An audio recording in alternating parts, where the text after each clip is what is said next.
I want to speak to what's happening right now in Moscow. Today and throughout this week, President Xi is meeting with President Putin in Russia. We expect that China may use this visit to reiterate calls for a ceasefire under its peace proposal. The United States welcomes any initiative that advances a just and durable peace. China's proposal includes elements that we have long supported, including ensuring nuclear safety, resolving the humanitarian crisis, protecting civilians. And indeed, the first element calls for upholding sovereignty, independence, and territorial integrity of all countries.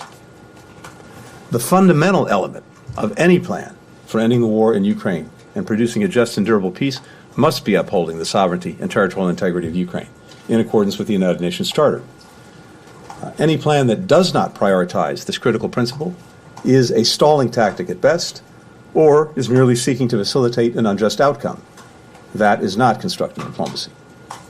Calling for a ceasefire that does not include the removal of Russian forces from Ukrainian territory would effectively be supporting the ratification of Russian conquest.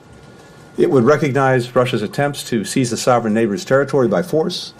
It would enable Russia to further entrench positions in Ukraine.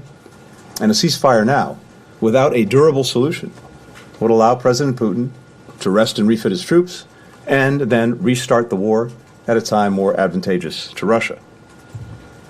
The world should not be fooled by any tactical move by Russia, supported by China or any other country, to freeze the war on its own terms.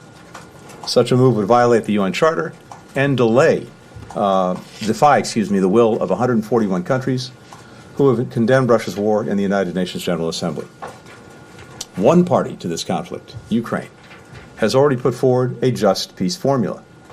If China is committed to supporting an end to the war based on the principles of the UN Charter, as called for in point 1 of its plan, it can engage with President Zelensky and Ukraine on that basis and use its influence to compel Moscow to pull back its forces. Russia's purported annexation of sovereign Ukrainian territory, including vast areas it doesn't even control, and its ongoing brutal attacks on civilians make clear that President Putin currently has no interest in such a peace. That President Xi is traveling to Russia days after the International Criminal Court issued an arrest warrant for President Putin suggests that China feels no responsibility to hold the Kremlin accountable for the atrocities committed in Ukraine, and instead of even condemning them, it would rather provide diplomatic cover for Russia to continue to commit those very crimes.